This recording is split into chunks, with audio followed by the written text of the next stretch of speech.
Ito mga kaibigan at muugong.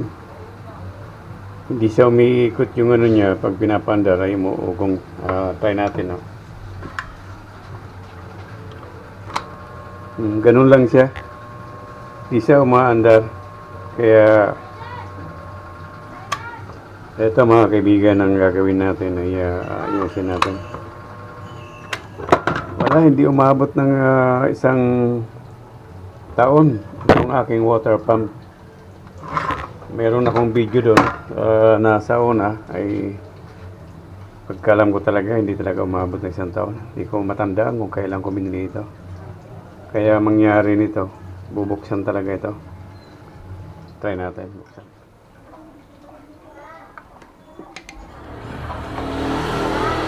Mga kaibigan at una natin bubuksan itong capacitor niya. Ay titingnan natin kung ito ay okay pa o kaya sunog na.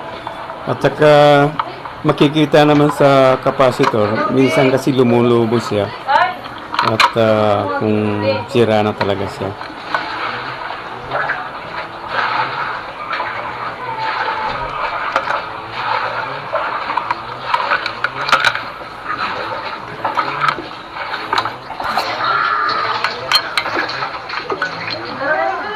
Ito mga kaibigan at malinis pa. Ayan, makikita nyo. Wala pa talagang sign na sira na itong ating capacitor. So, try natin. Balik lang muna.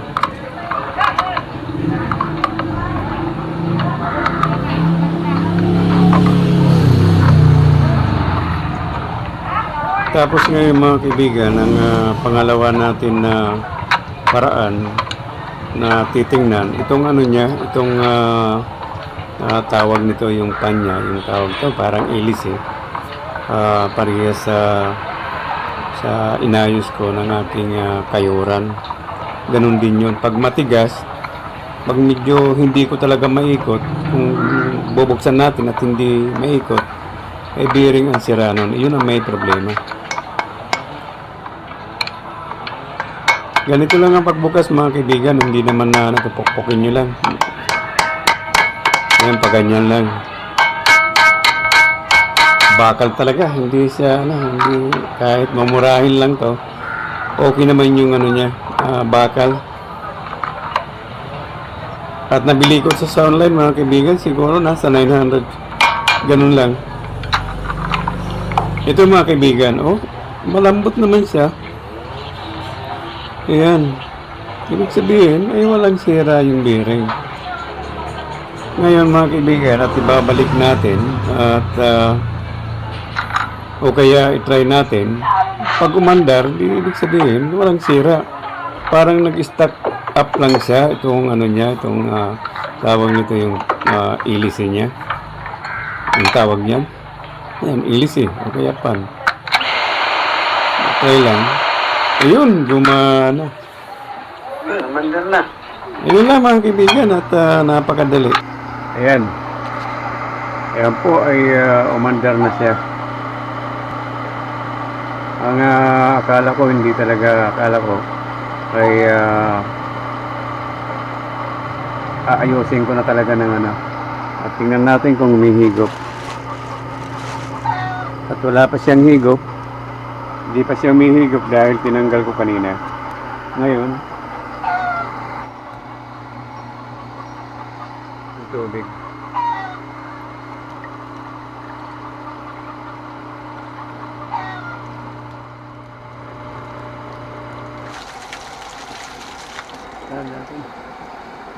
Ayun, humihigop na mga kaibigan. Isang linggo itong hindi ko maayos-ayos, kaya ngayon mga kaibigan, nagkaroon ako ng time. Yun ang binigyan ko talaga ng oras na para ayusin. Ito mga kaibigan, napakadali lang. Parehas din sa yung kayuran ng nyug. Parang ganyan din lang. Dati talaga hindi siya nag-start. Muugong din. Ang ginagawa ko, iniikot ko lang yung blade niya. Ayun, umaandar. Tapos katagalan dahil nagkakasawa ng ganun ay pinalatan ko po ng capacitor. Ngayon, sa awa ng Diyos, hanggang ngayon mga kaibigan, okay siya. Kaya ito mga kaibigan, pag ganyan na mangyayari na iniikot yung ano niya, yung fan, ay papalitan ko ng capacitor. Yun lang ang problema. Ito mga kaibigan, napakadali po yung ano niya, yung tawag nito, paghigop ng tubig niya. Yan. Isang balding malaki ay napakadali po siguro mga wala pang 2 minuto ay ubos na. Yan po. At ang ginagawa ko mga kaibigan ay hindi ko masyadong hanggang dito lang. Tapos hindi ko inuubos yung tubig para mayroon siyang stock. Hindi na tayo maglagay ng lagay.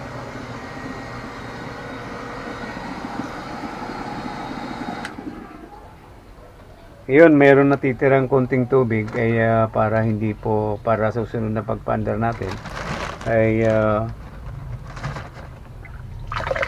yun, tama-tama mayroong tubig. Maglalagay muna ako, lagyan muna natin at pag nakapuno mga kaibigan, saka na naman natin pandarin. Kasi pag naubusan siya mga kaibigan, at sana po ay nakatulong ako doon po sa mga baguhan na mayroong water pump na katulad ng ganito ay mura lang po ito, ay nabili ko sa online. Mayroon po akong video noon, mayroon po akong video na in-upload at hanapin nyo lang po paano mag-install nito. At murang-mura lang, kaya hindi natin, kung sakaling masira ay ganun talaga. Ang kailangan lang naman talaga itong alagaan natin, itong capacitor niya at saka yung bearing sa loob. Yun lang, at tatagal itong ano natin, itong water pump. Okay mga kaibigan, maraming salamat po sa inyo lahat at sana po lagi tayo mag-ingat sa lahat ng oras. At doon po sa baguhan at maaari lang po ay pahingin at subscribe. At pakihit na rin ang notification bell, like, and share mga kaibigan. Ay yan po ay malaking tulong na rin po para sa aking YouTube channel. At lagi po tayo mag-iingat.